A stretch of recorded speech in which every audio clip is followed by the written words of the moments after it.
Hello my dear students, I hope you all are fit and fine. So today students we are starting the second chapter and this is the first video of the second chapter of civics and the name of the chapter is role of the government in health. Means स्वास्थ्य में सरकार की क्या भूमिका है, किस तरह से सरकार हमारी हेल्थ को अपग्रेड करने के लिए हेल्प कर रही है. So let us start. In a democracy, people expect the government to work for their welfare. This could be through the provision of education, health, employment, housing, of or the development of roads, electricity, etc.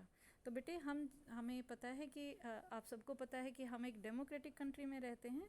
तो यहाँ जो कि democracy का मतलब लोकतंत्र, तो लोगों की यहाँ कुछ ना कुछ आशाएं रहती हैं सरकार के लिए कि सरकार उनके कल्याण के लिए कोई काम करेगी, चाहे वो शिक्षा से रिलेटेड है, स्वास्थ्य से रिलेटेड है, या उनको रोज़गार देने से रिलेटेड है, या फिर घरों का बनवाना है, सड़क का विकास करना है, या बिजली उपलब्ध करवाना है. तो ये सारी चीज़ें जो हैं सभी लोग सरकार पर इस चीज़ के लिए निर्भर रहते हैं. In this chapter we shall examine the meanings and problems related to health. तो इस चैप्टर में बेटे हम हेल्थ का मीनिंग और उससे संबंधित जो समस्याएं होती हैं उनको हम रीड करेंगे. Look at the sub headings of this chapter. In what ways do you think this topic is related to the work of government. तो हम बेटे जो भी सब हेडिंग्स हैं उनको रीड करके ये पता लगाएंगे कि किस तरह से हमारी जो सरकार है वो इन सभी कामों के लिए जुड़ी हुई है. So now moving to the next page, that is what is health.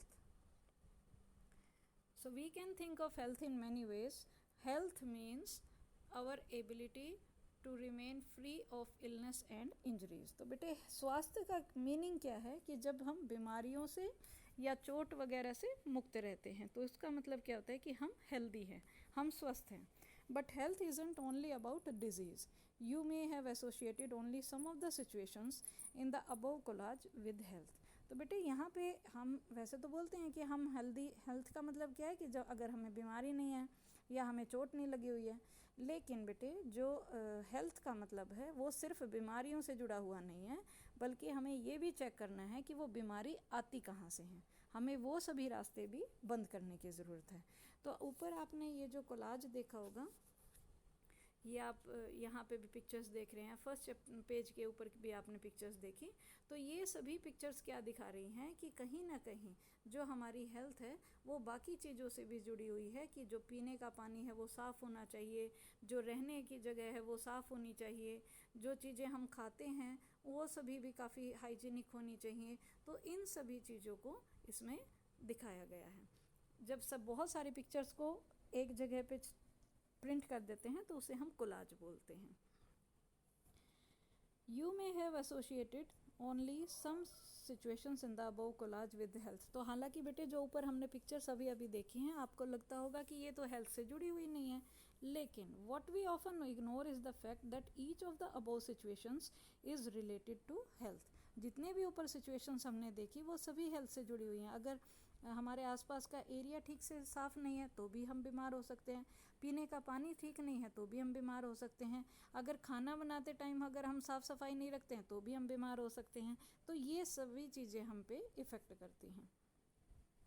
Apart from disease we need to think of other factors that affect our health. तो बीमारी से अलग हमें ऐसी सिचुएशंस के बारे में भी सोचने की ज़रूरत है जो हमारी हेल्थ पर असर डालती हैं.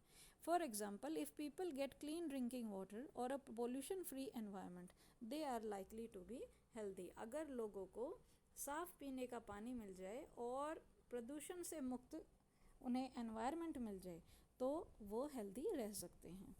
On the other hand, if people do not gate adequate food to eat or have to live in cramped conditions, they will be prone to illness.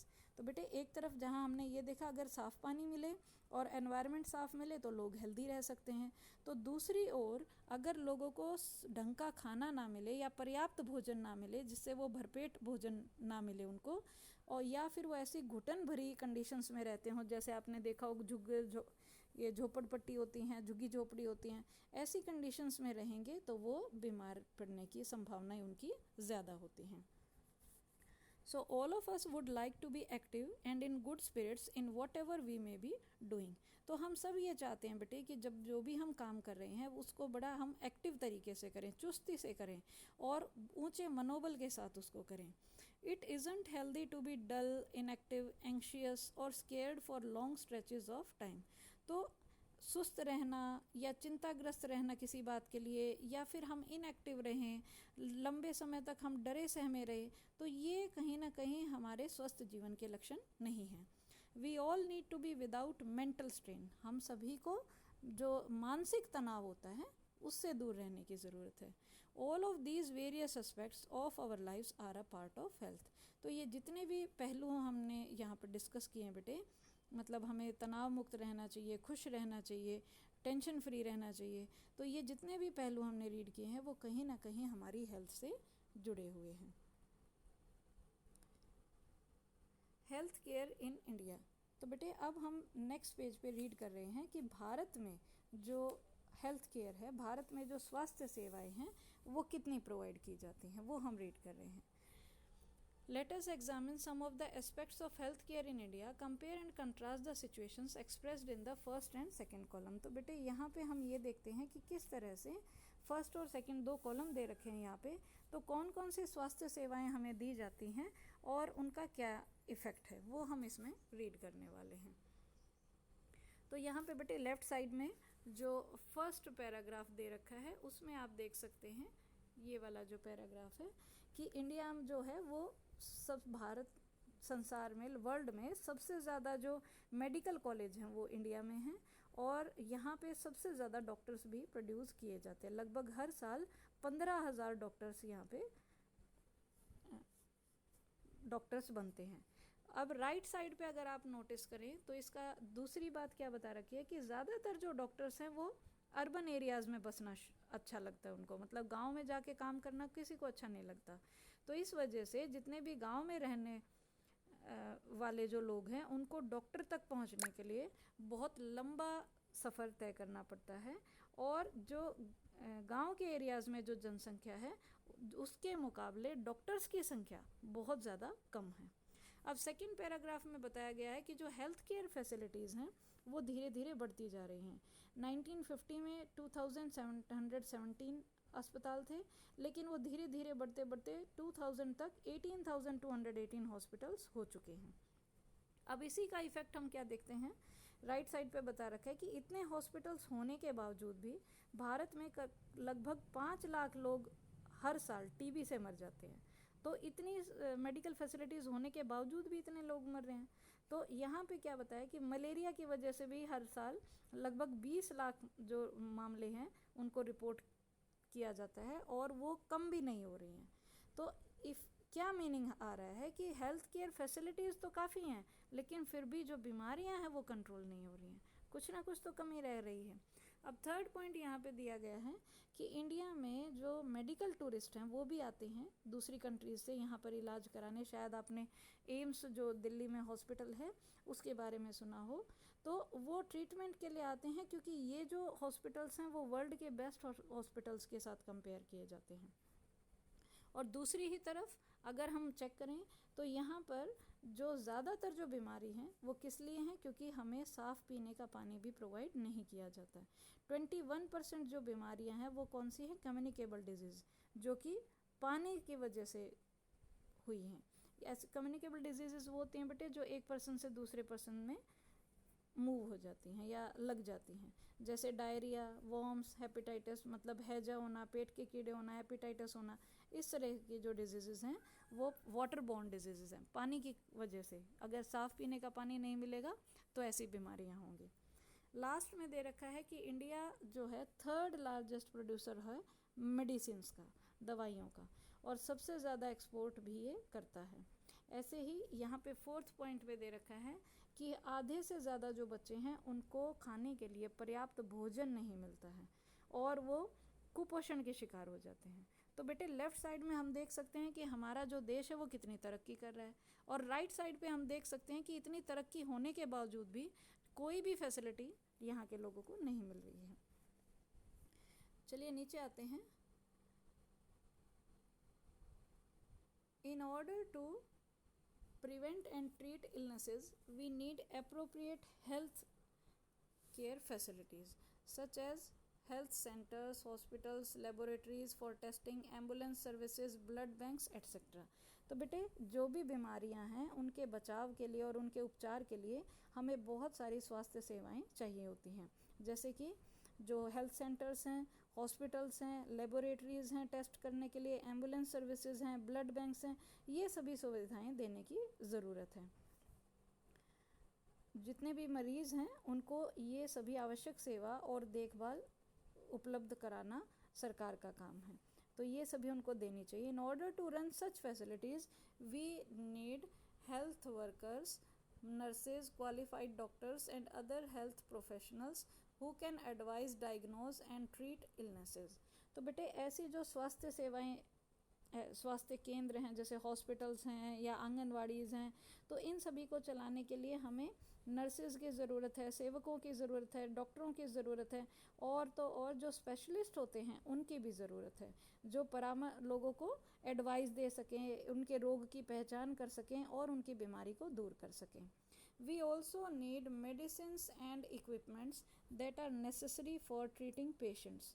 हमें दवाइयों की भी ज़रूरत है और जो ऑपरेशंस करने के लिए जो मशीन्स चाहिए होती हैं उनकी भी ज़रूरत है, ताकि जितने भी मरीज़ हैं उनकी बीमारियों को ईजिली क्योर किया जा सके।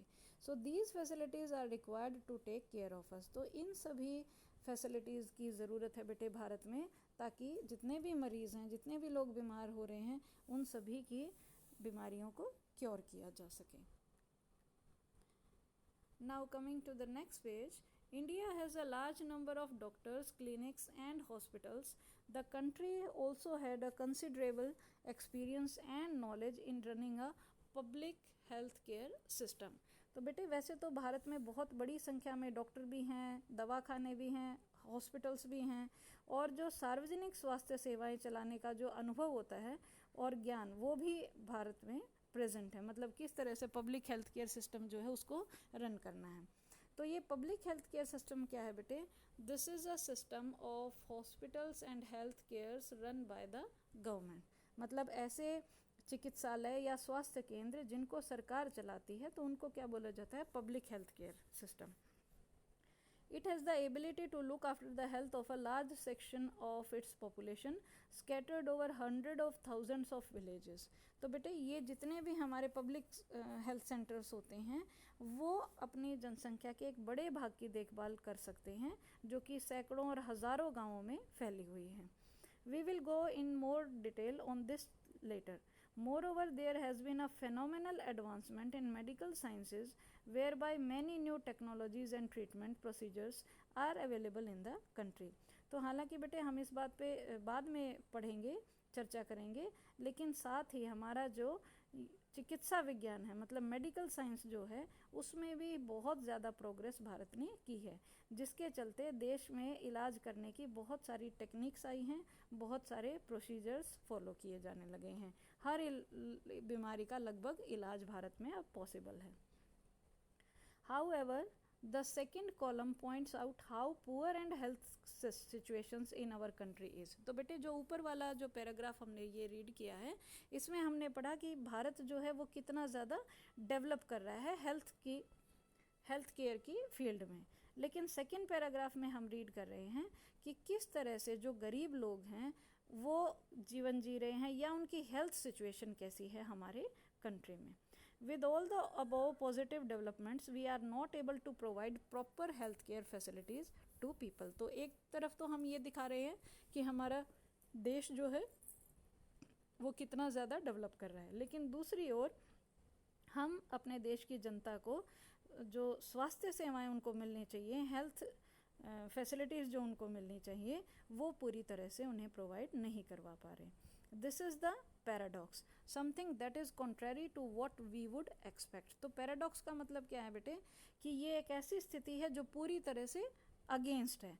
मतलब डॉक्टर्स इतने ज़्यादा हैं, डेवलपमेंट इतना हो रहा है, लेकिन लोग इतने ही बीमार हैं, तो वो क्या हो गया? बिल्कुल अपोजिट हो गया। लोग, ये जो बात हम कर रहे हैं ये बिल्कुल अगेंस्ट हो गई है। Our country has the money, knowledge and people with experience but cannot make the necessary health care available to all। तो हालांकि बेटे हमारे देश में पैसा भी है, ज्ञान भी है, और जो स्किल्ड एक्सपीरियंस्ड लोग भी हैं, फिर भी हम सबको जो भी उनको हेल्थ फैसिलिटीज़ चाहिए, नेसेसरी हेल्थ फैसिलिटीज़ चाहिए, वो हम उनको प्रोवाइड नहीं कर पा रहे हैं। तो ऐसा क्यों है वो हम इस चैप्टर में आगे रीड करेंगे कि ऐसा क्या रीज़न है। अब नीचे बेटे इस पैराग्राफ में स्टोरी ऑफ हकीम शेख दिखाई गई है, थोड़ा सा इसको भी हम रीड कर लेते हैं। हकीम शेख जो हैं वो एक मेंबर हैं पश्चिम बंगा खेत मजदूर समिति के, जो कि यहाँ पे लिखा गया है, और वो एक ऐसे ऑर्गेनाइजेशन में भी काम करते हैं जो कि एग्रीकल्चरल लेबरर्स की है, और वो वेस्ट बंगाल से बिलोंग करते हैं। 1992 में एक शाम वो चलती ट्रेन से गिर गए और उनके सिर में बहुत ज़्यादा चोट आई। तो उनकी हालत जो थी वो बहुत ज़्यादा नाजुक थी और इसीलिए उनको बहुत जल्दी इलाज की ज़रूरत थी। लेकिन जब उनको कोलकाता में गवर्नमेंट हॉस्पिटल में ले जाया गया तो वहाँ पर उनको एडमिट नहीं किया गया, क्योंकि वहाँ पर बेड खाली नहीं थे। और ऐसे बहुत सारे हॉस्पिटल्स में उनको ले जाया गया, लेकिन किसी में स्पेशलिस्ट डॉक्टर्स नहीं थे, किसी में बेड नहीं थे, किसी में कोई और फैसिलिटी नहीं थी। तो ओवरऑल उनको कहीं पर भी एडमिट नहीं किया गया, और इसी तरह से लगभग 14 घंटे हो गए थे उनको ऐसे ही लेके घूमते हुए। तो अब क्या हुआ बेटे, लास्टली उनको एक प्राइवेट हॉस्पिटल में एडमिट किया गया, जहाँ पर उनको ट्रीटमेंट दिया गया। तो अब उन्होंने बहुत सारा पैसा जो है वो अपने ट्रीटमेंट पे खर्च किया। तो इस बात से गुस्सा होके जो हकीम शेख हैं उन्होंने केस फाइल किया सरकार पे कि जब इतने ज़्यादा सरकारी हॉस्पिटल्स बनाए जाते हैं और वहाँ पर अगर हमें फैसिलिटी ही नहीं मिलती तो फिर क्या फ़ायदा है। तो इस बात पर उन्होंने केस किया। हम आगे जानेंगे कि क्या उनका रिज़ल्ट हुआ, हकीम शेख ने जो केस दाखिल किया था। तो इस तरह से बेटे ये कुछ हमारे देश की हमने हेल्थ फैसिलिटीज़ के बारे में जाना कि किस तरह से हमारे देश का डेवलपमेंट होते हुए भी, इतनी ज़्यादा मेडिकल फैसिलिटीज़ होते हुए भी, हमारे देश की जो जनता है, गरीब जनता जो है, उसको ये हेल्थ फैसिलिटीज़ प्रोवाइड नहीं की जा रही। सो बेटे we will continue the next topics in our next video. Till then take care and have a nice day.